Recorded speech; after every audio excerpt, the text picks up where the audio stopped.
സ്നേഹവന്ദനങ്ങൾ പ്രിയമുള്ളവരെ, പാഠഭേദത്തിൻ്റെ ഒരു പുതിയ പാഠത്തിലേക്ക് എല്ലാ മാന്യപ്രേക്ഷകരെയും സ്വാഗതം ചെയ്യുകയാണ്. വേൾഡ് കപ്പ് സീസണാണല്ലോ. വേൾഡ് കപ്പുമായിട്ട് റിലേറ്റഡ് ആയിട്ടുള്ള ഒത്തിരി വാർത്തകൾ, പ്രത്യേകിച്ചും വിശ്വാസ സംബന്ധമായ വാർത്തകൾ നമ്മളൊക്കെ കേട്ടുകൊണ്ടിരിക്കുന്നു. കഴിഞ്ഞ ദിവസം എനിക്ക് വളരെ ക്യൂരിയോസിറ്റി ഉളവാക്കിയ ഒരു വാർത്ത എന്ന് വേണമെങ്കിൽ പറയാം. അതാണ് ആസാദിയുടെ പ്രേക്ഷകരുമായിട്ട് പങ്കുവെക്കുന്നത്. അർജന്റീനിയൻ ടീം ഫൈനലിലേക്ക് പ്രവേശിച്ചിരിക്കുകയാണ്. അതിനകത്ത് ഒരു അർജന്റീനിയൻ കളിക്കാരൻ, അദ്ദേഹത്തിൻ്റെ പേര് ജൂലിയൻ അൽവാരസ് എന്നാണ്. അദ്ദേഹത്തെക്കുറിച്ച് വളരെ കൗതുകമുള്ള ഒരു കാര്യം, ഈ അർജന്റീനയുടെ എല്ലാ കളിക്കാരും ശരീരം മുഴുവൻ ടാറ്റു ഇട്ട ആളുകളാണ്. പ്രത്യേകിച്ചും അർജന്റീനയുടെ ഏറ്റവും നല്ല കളിക്കാരൻ എന്ന് പറയുന്നത് മെസ്സിയാണ്. മെസ്സിക്ക് പോലും ടാറ്റു ഉണ്ടെന്ന് മാത്രമല്ല, മെസ്സിയുടെ ടാറ്റു ജീസസ് ക്രൈസ്റ്റിൻ്റെ ഒരു ടാറ്റുവാണ് മെസ്സി തൻ്റെ ഷോൾഡറിൽ, വലത് കൈയുടെ ഷോൾഡറിൽ ഇട്ടിരിക്കുന്നത്. അതിങ്ങനെ മാധ്യമങ്ങളൊക്കെ പറയാറുണ്ട്, മെസ്സി തൻ്റെ വിശ്വാസം, തൻ്റെ ഭക്തി വെളിപ്പെടുത്തുവാൻ മടിക്കാത്ത ഒരാളായതുകൊണ്ടാണ് യേശു ക്രിസ്തുവിൻ്റെ ടാറ്റു തന്നെ മെസ്സി തൻ്റെ ഷോൾഡറിൽ ഇട്ടിരിക്കുന്നത്. അത് ലോകത്തെ കാണിക്കുന്നത് തൻ്റെ വിശ്വാസ പ്രഖ്യാപനമാണെന്നൊക്കെ ആളുകൾ പറയാറുണ്ട്. യേശുക്രിസ്തുവിൻ്റെ ടാറ്റു ഒക്കെ ശരീരത്തിൽ ചെയ്ത കളിക്കാർ കുറവാണ്, 2-3 പേർ മാത്രമേ ഉള്ളൂ. അതിൽ ഒരാളാണ് മെസ്സി. എന്താണെങ്കിലും മെസ്സി ഉൾപ്പെടെയുള്ളവർ ടാറ്റു ഇടുമ്പോൾ, യേശു ക്രിസ്തുവിൻ്റെ ടാറ്റു ഒക്കെ ഇടുമ്പോൾ, ആ അർജന്റീനിയൻ ടീമിൽ ഒറ്റ കളിക്കാരൻ ശരീരത്തിൽ ഒരു ടാറ്റു പോലും ഇട്ടിട്ടില്ല. അത് എന്നെ ചിന്തിപ്പിച്ചു, എന്നെ അത്ഭുതപ്പെടുത്തി. അങ്ങനെ ഞാൻ ഒന്ന് അന്വേഷിച്ചു, ഈ ടാറ്റു ഇടാത്ത കളിക്കാരുണ്ടോ ഫുട്ബോൾ കളിക്കാരുടെ കൂട്ടത്തിൽ, ആരൊക്കെയാണവർ എന്ന് ഞാനൊന്ന് അന്വേഷിച്ചു. ആ ഒരു അന്വേഷണത്തിൽ കിട്ടിയ ചില അറിവുകൾ ഞാൻ പ്രേക്ഷകരുമായിട്ട് പങ്കുവെക്കുകയാണ്. ജൂലിയൻ അൽവാരസിനെ കുറിച്ച് എനിക്ക് 2 വാക്കുകൾ ഇന്ന് പറഞ്ഞേ മതിയാകുള്ളൂ. കാരണം അദ്ദേഹം ടാറ്റു ഇടാത്തതിൻ്റെ കാരണം വളരെ ഇൻസ്പിറേഷനലാണ് എന്ന ഒറ്റ കാരണത്താൽ. ഞാൻ അന്വേഷിച്ചപ്പോൾ കണ്ടെത്തിയത്, ലോകത്തിലെ പ്രമുഖ കളിക്കാരിൽ പലരും, പ്രത്യേകിച്ചും ക്രിസ്ത്യാനോ റൊണാൾഡോ, അദ്ദേഹം ടാറ്റു ശരീരത്തിൽ ഇട്ടിട്ടില്ല. അതുപോലെ തന്നെ ഇപ്പം വളരെ ഫേമസ് ആയിട്ടുള്ള കളിക്കാരനാണല്ലോ എംബാപ്പെ, അദ്ദേഹവും ടാറ്റു ഇട്ടിട്ടില്ല. അങ്ങനെ വളരെ പ്രസിദ്ധരായ ചില കളിക്കാർ ടാറ്റു ശരീരത്തിൽ ഇടാത്തവരുണ്ട്. എംബാപ്പെ ടാറ്റു ഇടാത്തതിന് കാരണം അദ്ദേഹത്തിൻ്റെ ഒരു വിശ്വാസം, അദ്ദേഹത്തിൻ്റെ ബോഡി, അദ്ദേഹത്തിൻ്റെ ആ ഒരു ക്യാൻവാസിനെ അതുപോലെ തന്നെ സൂക്ഷിക്കണമെന്നുള്ള ആഗ്രഹം അദ്ദേഹത്തിനുള്ളത് കൊണ്ടാണ്. ഇനി ക്രിസ്ത്യാനോ റൊണാൾഡോയുടെ കാര്യമാണെങ്കിലോ, റൊണാൾഡോ ടാറ്റു ഇടാത്തതിന് കാരണം അദ്ദേഹത്തിന് ഇടയ്ക്കൊക്കെ ഈ ബ്ലഡ് ഡൊണേഷൻ, അതുപോലെ തന്നെ ബ്ലഡ് മാരോ ഡൊണേഷൻ ഒക്കെ ചെയ്യണം. ഇദ്ദേഹം വളരെ ഈ ചാരിറ്റി ഒക്കെ ചെയ്യുന്ന ഒരാളാണ്. അപ്പോൾ ഈ ബ്ലഡ് ഡൊണേഷൻ ചെയ്യുന്ന ആളുകൾക്ക് ടാറ്റു ഉണ്ടെങ്കിൽ ചിലപ്പോൾ ആ വ്യക്തിയുടെ ബ്ലഡ് റിസീവ് ചെയ്യത്തില്ല, സ്വീകരിക്കത്തില്ല.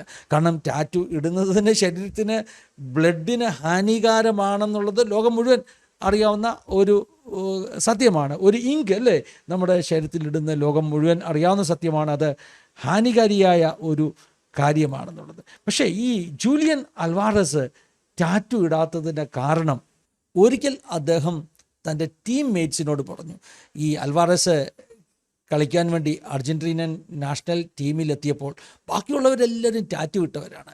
സാധാരണ നമ്മുടെ കൾച്ചറിലൊക്കെ ഈ ടാറ്റു ഇടുക എന്ന് പറഞ്ഞാൽ ഒരു റിബലിയൻ്റെ ലക്ഷണമായിട്ടാണ് കാണുന്നതെങ്കിൽ, ഈ മുഴുവൻ കളിക്കാരും ടാറ്റു ഇട്ട കൂട്ടത്തിൽ ഒരാൾ മാത്രം ടാറ്റു ഇടാതിരിക്കുക എന്ന് പറഞ്ഞാൽ അത് ഒരു റിബലിയനാണ്. കാരണം എല്ലാവരും ടാറ്റു ഇടുന്നു, നീ മാത്രം എന്താണ് ടാറ്റു ഇടാത്തത്? ടാറ്റു അവർക്ക് കോമൺ ആണ്, ഇടാത്തത് റിബലിയൻ ആണെന്ന് ചിന്തിക്കുന്ന ഒരു കൾച്ചറിൽ ഈ ജൂലിയൻ അൽവാരസ് ടാറ്റു ഇടാതെ കളിക്കാൻ ചെന്നപ്പോൾ കൂട്ടുകളിക്കാർ അദ്ദേഹത്തോട് ചോദിച്ചു, നീ മാത്രം എന്താ ടാറ്റു ഇടാത്തത്?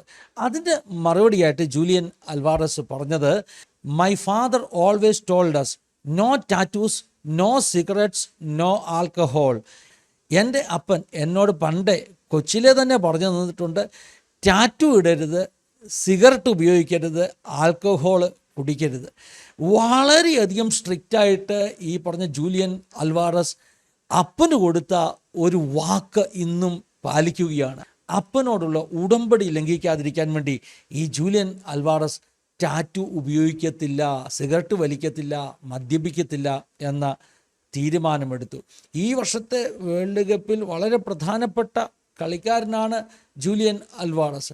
ലോകോത്തര കളിക്കാരൻ എന്ന് പറഞ്ഞാൽ ലോകത്തിലെ ഏറ്റവും ബെസ്റ്റ് സ്ട്രൈക്കർമാരിൽ ഒരാളാണ് ജൂലിയൻ അൽവാറസ്. അദ്ദേഹത്തിന് 11 കളിക്കാരുടെ കൂട്ടത്തിൽ ഇടം നേടാൻ കഴിഞ്ഞാൽ ഈ വേൾഡ് കപ്പിൻ്റെ ഫൈനലിൽ കളിക്കുന്ന ഒരു കളിക്കാരനാണ് ജൂലിയൻ അൽവാറസ്. അദ്ദേഹം പറയുകയാണ്, എൻ്റെ അപ്പനോട് ഞാൻ കൊടുത്ത വാക്കുകൊണ്ട് ഞാൻ എന്ത് ചെയ്യുന്നില്ല, ടാറ്റു ഉപയോഗിക്കുന്നില്ല. അപ്പോൾ അദ്ദേഹം വളർന്നു വന്ന ആ ഒരു ജീവിത പശ്ചാത്തലവും ആ കുടുംബത്തിൻ്റെ ഡിസിപ്ലിനുമൊക്കെ ഇത് കേൾക്കുമ്പോൾ നമുക്ക് മനസ്സിലാകും. ഇവിടെ എന്നെ ചിന്തിപ്പിച്ചത് വേദപുസ്തകത്തിലെ ഇതിന് സമാനമാകുന്ന ഒരു അധ്യായമാണ് യെരമ്യാവിൻ്റെ പുസ്തകം 35-ാം അധ്യായം. ഈ അധ്യായം എന്നെ വളരെ സ്വാധീനിച്ചിട്ടുള്ള അധ്യായമാണ്. പലപ്പോഴും പരിശുദ്ധാത്മാവ് ഈ അധ്യായം എനിക്ക് ഓർമ്മപ്പെടുത്തി എന്നെ വായിക്കുവാൻ പ്രേരിപ്പിച്ച് ഈ അധ്യായം വായിപ്പിച്ച് എൻ്റെ തീരുമാനങ്ങളെ ഒന്നുകൂടെ പുനഃപ്രതിഷ്ഠ ചെയ്യുവാൻ എന്നെ സഹായിച്ചിട്ടുള്ള, അങ്ങനെ പരിശുദ്ധാത്മാവ് പലപ്പോഴും എന്നോട് ഇടപെടുവാൻ വേണ്ടി ഉപയോഗിച്ചിട്ടുള്ള ഒരു അധ്യായമാണ് യിരെമ്യാവിൻ്റെ പുസ്തകം 35-ാമത്തെ അധ്യായം. ഈ ഒരു അധ്യായത്തിലെ കഥ എന്താണെന്നറിയാമോ? ദൈവം യിരെമ്യാ പ്രവാചകനോട് പറയുകയാണ്, നീ രേഖാബ്യ ഗ്രഹത്തിൻ്റെ അടുക്കൽ ചെന്ന് അവരോട് സംസാരിച്ച് അവരെ യഹോവയുടെ ആലയത്തിൻ്റെ ഒരു മുറിയിൽ കൊണ്ടുവന്ന് അവർക്ക് വീഞ്ഞു കുടിക്കാൻ കൊടുക്കുക. അങ്ങനെ യിരെമ്യാവ് പോയിട്ട് ഈ രേഖാബ്യ ഗ്രഹം, രേഖാബിൻ്റെ മക്കളെന്നാണ് അർത്ഥം, അവരെ മുഴുവനും കൂട്ടി യഹോവയുടെ ആലയത്തിൽ പ്രഭുക്കന്മാരുടെ മുറിക്കരികെ ശല്ലൂമിൻ്റെ മകനായ വാതിൽ കാവൽക്കാരൻ മയാസാവിൻ്റെ മുറിക്ക് മീതെ ഇഗ്ദല്യാവിൻ്റെ മകനും ദൈവപുരുഷനുമായ ഹാനാൻ്റെ പുത്രന്മാരുടെ മുറിയിൽ കൊണ്ടുവന്നു. അപ്പോൾ യിരെമ്യാവ് ഈ രേഖാബ്യ ഗ്രഹക്കാരെ മുഴുവൻ ആ ഒരു ദൈവപുരുഷൻ്റെ മക്കളുടെ മുറിക്കകത്ത് കൊണ്ടുവന്നു. 2 ഭാഗമാകട്ടോ. ഒരു ഭാഗത്ത് ഈ പറഞ്ഞ രേഖാബിൻ്റെ മക്കൾ, മറുഭാഗത്ത് ഒരു ദൈവപുരുഷൻ്റെ മക്കൾ. ഇങ്ങനെ 2 ചേരിയായി തിരിഞ്ഞു നിൽക്കുന്നത് നിങ്ങളൊന്ന് സങ്കല്പിച്ച് നോക്കിക്കേ. പിന്നെ രേഖാബ്യ ഗ്രഹക്കാരുടെ അല്ലെങ്കിൽ രേഖാബിൻ്റെ മക്കളുടെ മുമ്പിൽ നിറച്ച കുടങ്ങളും പാനപാത്രങ്ങളും വെച്ച് അവരോട് വീഞ്ഞു കുടിപ്പീൻ എന്ന് പറഞ്ഞു. ഇതാരാ ചെയ്യുന്നത്? പ്രവാചകനാ. ദൈവം പറഞ്ഞു ഇവരുടെ മുമ്പിൽ വീഞ്ഞു കുടിക്കാൻ വെക്കാൻ പറഞ്ഞു. പിന്നെ ഞാൻ രേഖാബ്യ ഗ്രഹക്കാരുടെ മുമ്പിൽ വീഞ്ഞു നിറച്ച കുടങ്ങളും പാനപാത്രങ്ങളും വെച്ചു അവരോട് വീഞ്ഞു കുടിപ്പീൻ എന്ന് പറഞ്ഞു. അതിന് അവർ പറഞ്ഞത്, ഞങ്ങൾ വീഞ്ഞു കുടിക്കുകയില്ല. രേഖാബിൻ്റെ മകനായി ഞങ്ങളുടെ പിതാവായ യോനാദാബ് ഞങ്ങളോട്, നിങ്ങൾ ചെന്ന് പാർക്കുന്ന ദേശത്ത് ദീർഘായുസ്സോടെ ഇരിക്കേണ്ടതിന് നിങ്ങളും നിങ്ങളുടെ മക്കളും ഒരിക്കലും വീഞ്ഞു കുടിക്കരുത്, വീട് പണിയരുത്, വിത്ത് വിതയ്ക്കരുത്, മുന്തിരിത്തോട്ടം ഉണ്ടാക്കരുത്, ഈ വകയൊന്നും നിങ്ങൾക്കുണ്ടാകുകയും അരുത്. നിങ്ങൾ ജീവപര്യന്തം കൂടാരങ്ങളിൽ പാർക്കണം എന്നിങ്ങനെ കൽപ്പിച്ചിരിക്കുന്നു. അങ്ങനെ ഞങ്ങളും ഭാര്യമാരും പുത്രന്മാരും പുത്രിമാരും ഞങ്ങളുടെ ജീവിതകാലത്തൊരിക്കലും വീഞ്ഞു കുടിക്കുകയോ പാർപ്പാൻ വീട് പണിയുകയോ ചെയ്യാതെ രേഖാബിൻ്റെ മകനായി ഞങ്ങളുടെ പിതാവായ യോനാദാബ് ഞങ്ങളോട് കൽപ്പിച്ച സകലത്തിലും അവൻ്റെ വാക്ക് കേട്ടനുസരിച്ച് വരുന്നു. ഞങ്ങൾക്ക് മുന്തിരിത്തോട്ടവും വയലും വിത്തും ഇല്ല, പാർപ്പാൻ വീട് പണിയുകയും ചെയ്യാതെ രേഖാബിൻ്റെ മകനായി ഞങ്ങളുടെ പിതാവായ യോനാദാബ് ഞങ്ങളോട് കൽപ്പിച്ച സകലത്തിലും അവൻ്റെ വാക്ക് കേട്ടനുസരിച്ച് വരുന്നു. ഞങ്ങൾക്ക് മുന്തിരിത്തോട്ടവും വയലും വിത്തും ഇല്ല.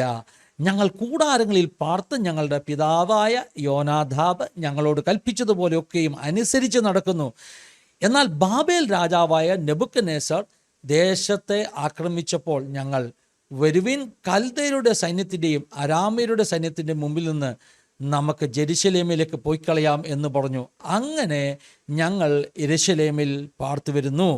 അപ്പോൾ യഹോവയുടെ അരുളപ്പാട് യിരെമ്യാവിനുണ്ടായത് എന്തെന്നാൽ, ഇസ്രായേലിൻ്റെ ദൈവമായ സൈന്യങ്ങളുടെ യഹോവ ഇപ്രകാരം അരുളി ചെയ്യുന്നു, നീ ചെന്ന് യഹൂദാ പുരുഷന്മാരോടും യെരൂശലേം നിവാസികളോടും പറയേണ്ടത്, എൻ്റെ വചനങ്ങളെ അനുസരിക്കേണ്ടതിന് നിങ്ങൾ പ്രബോധനം കൈക്കൊള്ളുന്നില്ലയോ എന്ന് യഹോവയുടെ അരുളപ്പാട്. അടുത്ത വാക്യം ശ്രദ്ധിച്ച് കേൾക്കണം. രേഖാബിൻ്റെ മകനായ യോനാദാബ് തൻ്റെ പുത്രന്മാരോട് വീഞ്ഞു കുടിക്കരുതെന്ന് കൽപ്പിച്ചത് അവർ നിവർത്തിക്കുന്നു. അവർ പിതാവിൻ്റെ കൽപ്പന പ്രമാണിച്ച് ഇന്ന് വരെ കുടിക്കാതെ ഇരിക്കുന്നു. എന്നാൽ ഞാൻ ഇടവിടാതെ നിങ്ങളോട് സംസാരിച്ചിട്ടും നിങ്ങൾ എന്നെ അനുസരിച്ചിട്ടില്ല. ഞാൻ പറഞ്ഞല്ലോ 2 ചേരിയ കേട്ടോ.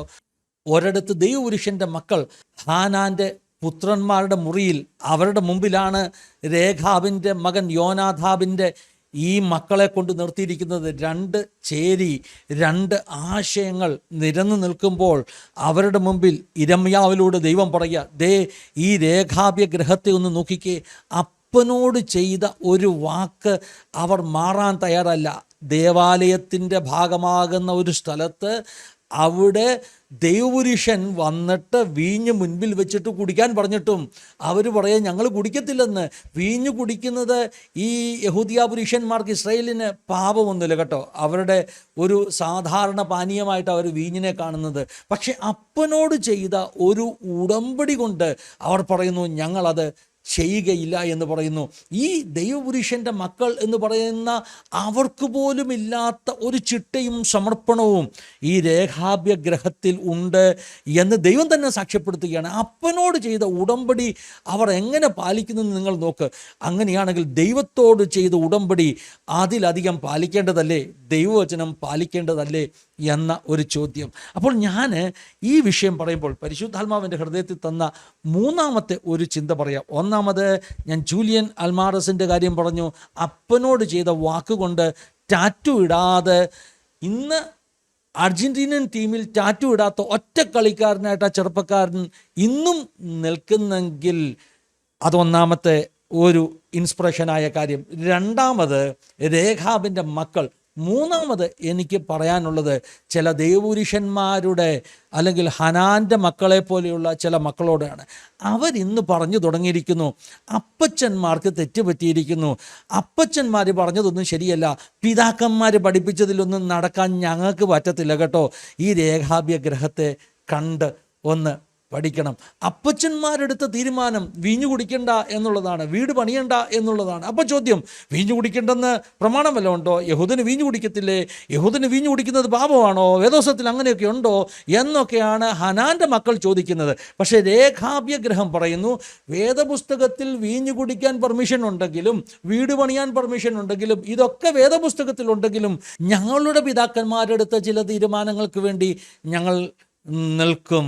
അപ്പച്ചന്മാർക്ക് തെറ്റ് പറ്റിയിട്ടുണ്ടാവാം എങ്കിൽ പോലും അവർ ഞങ്ങളുടെ ഗുണത്തിന് വേണ്ടി ഞങ്ങളെ പറഞ്ഞു പഠിപ്പിച്ച ചില പ്രബോധനങ്ങളുണ്ടല്ലോ, അതിനകത്ത് അവരാഗ്രഹിച്ചത് ഞങ്ങളുടെ ആത്മിക ഉന്നതിയും ഞങ്ങളുടെ ദീർഘായുസുമൊക്കെയാണ്.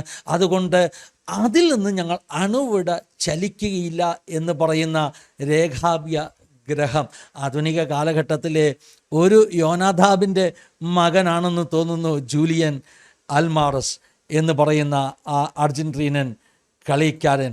എന്തായാലും ഈ 35-ാം അധ്യായം, ഇരമ്യാവ് 35-ാം അധ്യായം എന്നെ ഒത്തിരി സ്വാധീനിച്ച അധ്യായമാണ്. പലപ്പോഴും പല വേള ചില ചോദ്യങ്ങൾ ചോദിക്കുമ്പോൾ, കർത്താവേ ഇതിനെക്കുറിച്ച് നിൻ്റെ അഭിപ്രായം എന്താ, അല്ലെങ്കിൽ വേദപുസ്തകം എന്താ പഠിപ്പിക്കുന്നത്, എനിക്കത് ചെയ്യാമോ ഇല്ലയോ എന്നൊക്കെ ചോദിക്കുമ്പോൾ ദൈവത്തിൻ്റെ പരിശുദ്ധാത്മാവ് എന്നോട് പറയും, ഇരമ്യാവ് 35 എടുത്ത് വായിക്ക്. നമ്മൾക്ക് ചെയ്യാൻ പറ്റുന്ന ഒത്തിരി കാര്യങ്ങളുണ്ട് കേട്ടോ, പക്ഷേ സകലതും പ്രയോജനമുള്ളതല്ല. പൗലോസ് പറയുന്നില്ലേ, സകലത്തിനും എനിക്ക് കർത്തവ്യമുണ്ടെങ്കിലും സകലതും പ്രയോജനമുള്ളതല്ല. അങ്ങനെ വേദപുസ്തകത്തിലെ ഓരോ വാക്യങ്ങൾ എടുത്തിട്ട് ഇത് ഓക്കെ ആണെന്ന് പറഞ്ഞ് ചെയ്യാൻ പറ്റുന്ന പല കാര്യങ്ങളുമുണ്ട്. അതൊക്കെ സാമാന്യമായ കാര്യമാണ്. പക്ഷേ അതിലും ശ്രേഷ്ഠമായൊരു മാർഗം ഞാൻ നിങ്ങളോട് പറയാം. എന്താണെന്നറിയാമോ? ഈ രേഖാബ്യ ഗ്രഹം എടുത്തതുപോലെ ചില തീരുമാനങ്ങൾക്ക് വേണ്ടി ഉറച്ചു നിൽക്കുക എന്ന് പറഞ്ഞുകൊണ്ട് ഈ പാഠഭേദത്തിന് വിരാമം കുറിക്കുകയാണ്. ദൈവം എല്ലാവരെയും സഹായിക്കട്ടെ, അനുഗ്രഹിക്കട്ടെ. God bless you all. Have A wonderful